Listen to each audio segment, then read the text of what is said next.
in this village called Jambur near Sasangir. And what is very interesting and unique about this place is that this is a village of people who were brought from Uganda to India about 900 years ago by the Nawab of Junagadh, and they were basically brought here as daily wage laborers to construct his palace, and after which they settled here. And in fact, the Nawab gave them this village and he gave them lands, and for generations this community has been living in India, but very few people actually know of it.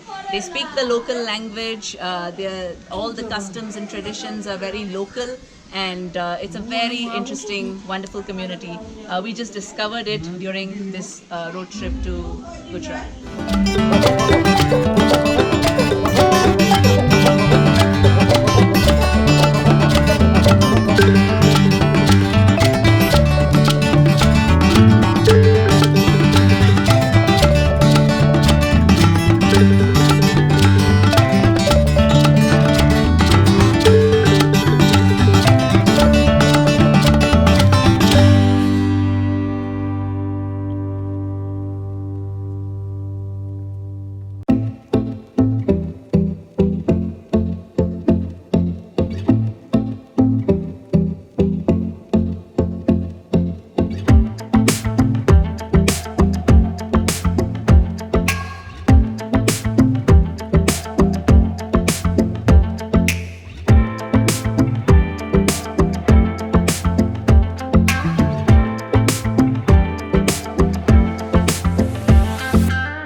religious land of Somnath in Gujarat.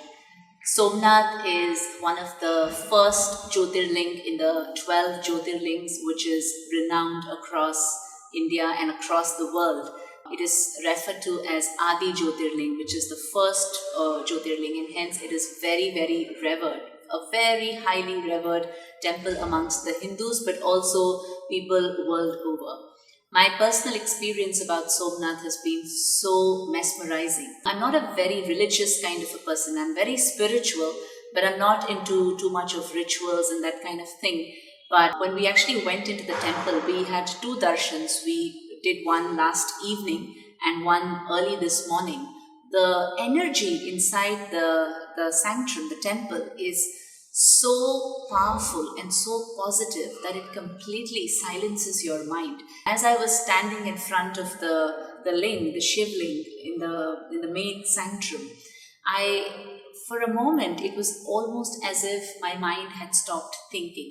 I was completely in the moment, and there was such a deep feeling of peace and calm and silence. And it was a moment and energy of union. Literally, I could stand there and feel myself being connected to the entire universe. It was that energy of unition, it was that energy of oneness, and it was a very, very felt and very powerful spiritual energy inside the temple. It's absolutely amazing. And for those of you out there who are not necessarily very religious minded, or you're not into too much of rituals and that sort of a thing, Somnath is still a must visit, because just being in the temple and spending some time sitting around in the campus just completely silences your mind, and it completely energizes you. And that was our experience yesterday evening and today morning as well.